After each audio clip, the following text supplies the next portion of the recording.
Across the wind-swept landscapes of East Anglia, a legend has stalked for centuries. This legend is not just a mere story, but a haunting presence that has woven itself into the very fabric of the region's history. It whispers on the wind, carried through the rustling leaves and the howling gales, casting a long shadow over the region's history and folklore. The tale has been passed down through generations, each retelling adding a new layer of mystery and fear. This is the tale of Black Shuck, a fearsome spectral hound with eyes that burn like hot coals. His presence is said to be an omen, a harbinger of doom and despair. Since time immemorial, tales of this monstrous black dog have circulated throughout the region, whispered in hushed tones around flickering fires and in the shadowy corners of ancient inns. Instilling fear in the hearts of its inhabitants, the legend of Black Shuck has become a part of the collective consciousness of East Anglia. Black Shuck is no ordinary canine. He is a creature of the night, a phantom that defies the natural order. He is often depicted as a harbinger of doom, his appearance linked to misfortune, death, and the supernatural. Those who claim to have seen him speak of an overwhelming sense of dread that accompanies his presence. His appearance is often linked to tragic events such as sudden deaths or unexplained disappearances. The sight of Black Shuck is said to be a prelude to disaster, a warning of impending doom. Some accounts describe him as a massive beast, larger than any dog ever seen, with eyes that glow like embers in the darkness. With shaggy black fur and a blood-curdling howl that chills the very marrow, Black Shuck is a creature of nightmares. His howl is said to be a death knell, a sound that heralds the end. Others speak of a more phantom-like presence, a fleeting glimpse of darkness that disappears as quickly as it arrives. This spectral form is said to be more elusive, a shadow that slips through the cracks of reality. A fleeting glimpse of darkness that disappears as quickly as it arrives, leaving behind a sense of unease and fear. The very sight of Black Shuck is enough to send shivers down the spine of even the bravest soul. The origins of the Black Shuck legend are shrouded in mystery and ambiguity, much like the creature itself. The true nature of Black Shuck remains a subject of speculation and debate. Much like the creature itself, the legend is a shadowy presence that defies explanation. Some believe it to be a manifestation of ancient pagan beliefs, a remnant of a time when the lines between the natural and supernatural were blurred. Some believe it to be a manifestation of ancient pagan beliefs, a remnant of a time when the lines between the natural and supernatural were blurred. These ancient beliefs have left an indelible mark on the folklore of the region. A remnant of a time when the lines between the natural and supernatural were blurred, Black Shuck is a symbol of the unknown, a reminder of the mysteries that lie beyond the veil of reality. Others see it as a cautionary tale, a warning against venturing out alone at night or straying from the righteous path. The legend serves as a moral lesson, a reminder of the dangers that lurk in the darkness, a warning against venturing out alone at night or straying from the righteous path. The tale of Black Shuck is a reminder of the consequences of ignoring the wisdom of the past. Whatever its origins, the legend of Black Shuck has become deeply ingrained in the fabric of East Anglian culture. It is a story that has been told and retold, each generation adding its own interpretation and embellishments. It serves as a chilling reminder of the power of folklore and the enduring fascination with the unknown. The legend of Black Shuck is a testament to the human need to explain the unexplainable, to find meaning in the mysteries of the world. The tale continues to be passed down through generations, ensuring that the legend of the demonic dog of East Anglia lives on. Around flickering fires and in the cozy corners of old homes, the story of Black Shuck is told, a chilling reminder of the unknown, ensuring that the legend of the demonic dog of East Anglia lives on. The story of Black Shuck is more than just a tale. It is a part of the cultural heritage of East Anglia, a symbol of the region's rich and mysterious past. The year was 1577. A tempest raged across East Anglia, a region known for its serene landscapes and tranquil villages. But on this day, nature's fury was unleashed with a vengeance. The storm's ferocity was unlike anything the unsuspecting populace had ever experienced. Trees were uprooted, buildings were battered, and the very air seemed to vibrate with the storm's intensity. Lightning split the sky, illuminating the terrified faces below.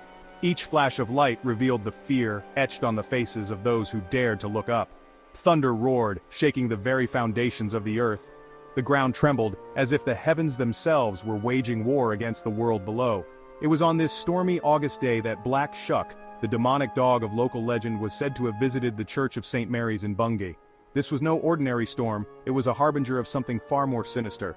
The church, a sanctuary for the faithful, would soon become the stage for an event that would leave an indelible mark on the annals of history. As parishioners huddled inside the church seeking solace from the storm's wrath and finding comfort in prayer, a terrifying spectacle unfolded.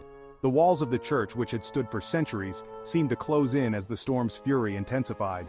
Amidst the cacophony of the tempest, a monstrous black hound larger than any dog ever witnessed burst through the church doors. Its entrance was as sudden as it was terrifying, a dark shadow against the storm's chaos. Its eyes burned like hot coals, piercing through the darkness with an intensity that seemed to reach into the very souls of those who beheld it. Panic seized the congregation as the monstrous hound, its deafening roar drowning out the storm itself, sowed chaos and death within the sacred walls. The once orderly rows of pews became a scene of utter pandemonium. The air grew heavy with the stench of sulfur, a smell so pungent it seemed to choke the very breath from those who inhaled it. The creature rampaged through the church, leaving a trail of destruction and despair in its wake. Wooden pews were shattered and sacred relics were cast aside as if they were mere trinkets. Men, women, and children scattered in terror, their desperate cries swallowed by the howling wind and the beast's chilling growls.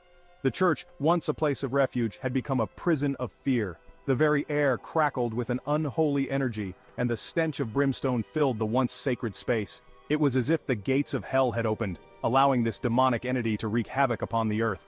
By the time the storm subsided and the creature vanished as quickly as it had appeared, the church lay in ruins. The once majestic structure was now a testament to the unholy terror that had gripped Bungay that fateful day. The events at St. Mary's Church in 1577 would forever be etched in local memory. The tale of Black Shuck became a chilling reminder of the dark forces that lurk at the edges of reality, waiting for the opportune moment to strike. The very air crackled with an unholy energy, and the stench of brimstone filled the once sacred space. It was as if the gates of hell had opened, allowing this demonic entity to wreak havoc upon the earth. By the time the storm subsided and the creature vanished as quickly as it had appeared, the church lay in ruins. The once majestic structure was now a testament to the unholy terror that had gripped Bungay that fateful day. The events at St. Mary's Church in 1577 would forever be etched in local memory. The tale of Black Shuck became a chilling reminder of the dark forces that lurk at the edges of reality, waiting for the opportune moment to strike.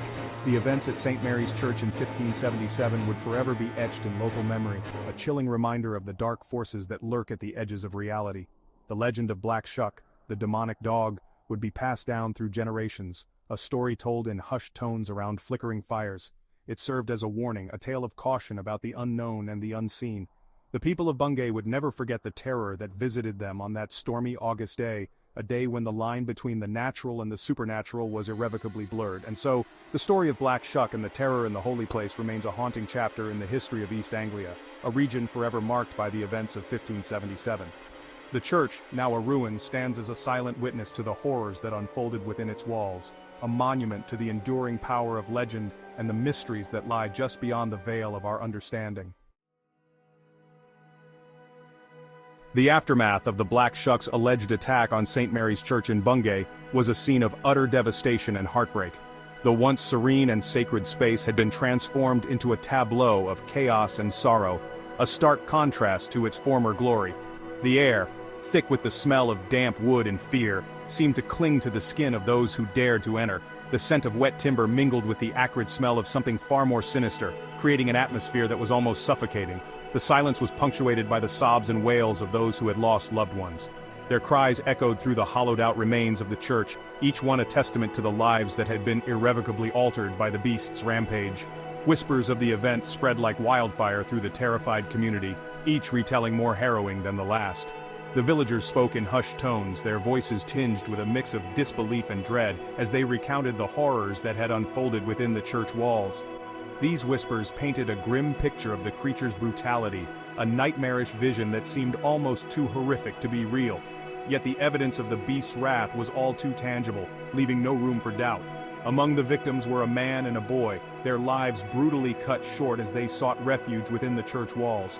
The sanctuary that was supposed to protect them had become their final resting place, a cruel twist of fate that left the community reeling. Their bodies lay side by side, covered with makeshift shrouds, a poignant reminder of the fragility of life. The mourners gathered around them, their faces etched with grief and disbelief, struggling to comprehend the magnitude of their loss. Their names, lost to time, are now spoken with a mix of reverence and fear, their fates a stark reminder of the beast's indiscriminate wrath.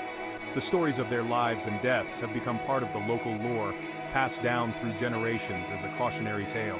The man, said to be a pillar of the community, known for his kindness and piety, was found crushed beneath a fallen beam, his face frozen in a mask of terror. His death was a blow to the village, a loss that was felt deeply by all who knew him. He had been a guiding light for many, a source of strength and comfort in times of need. His untimely demise left a void that could never be filled, a painful reminder of the fragility of even the strongest among us. The boy, a mere child, was said to have died in his father's arms, his small body bearing the marks of the beast's fury. His innocent life was snuffed out in an instant, a tragic casualty of a senseless act of violence. The image of the father clutching his lifeless son was seared into the minds of those who witnessed it, a haunting memory that would linger long after the physical scars had healed. Adding to the tragedy, the church itself suffered significant damage. The once sturdy oak doors lay splintered, ripped from their hinges by a force far beyond human capability. The destruction was a testament to the sheer power of the beast, a force that seemed almost supernatural in its intensity. Scorch marks, said to be the remnants of the beast's fiery breath, scarred the stone floor, serving as a constant reminder of the unholy presence that had invaded their sanctuary. The blackened stones stood as a stark contrast to the once pristine interior, a visual representation of the corruption that had taken place. The damage extended beyond the physical, leaving an indelible mark on the psyche of the community. The fear and uncertainty that followed the attack were palpable, a heavy burden that weighed on the hearts and minds of all who lived through it. The air hung heavy with the weight of tragedy and the palpable fear of a community forever marked by the events of that day.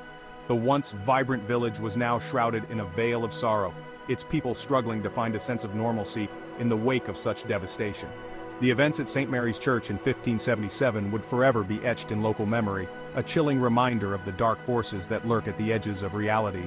The legend of Black Shuck had transitioned from folklore to a terrifying reality, leaving an indelible mark on the psyche of East Anglia. The psychological impact on the community was profound, with many struggling to come to terms with the horrors they had witnessed. The fear of another attack loomed large, casting a shadow over their daily lives and altering the fabric of their existence. The story of the Black Shuck became a part of the collective consciousness, a dark chapter in the history of East Anglia that would be recounted for generations to come. The events at St. Mary's Church served as a stark reminder of the fragility of life and the ever-present threat of the unknown. The legend of Black Shuck had transitioned from folklore to a terrifying reality, leaving an indelible mark on the psyche of East Anglia. The fear and uncertainty that followed the attack were palpable, a heavy burden that weighed on the hearts and minds of all who lived through it. The psychological impact on the community was profound, with many struggling to come to terms with the horrors they had witnessed. The fear of another attack loomed large, casting a shadow over their daily lives and altering the fabric of their existence. The story of the Black Shuck became a part of the collective consciousness, a dark chapter in the history of East Anglia that would be recounted for generations to come. The events at St. Mary's Church served as a stark reminder of the fragility of life and the ever-present threat of the unknown.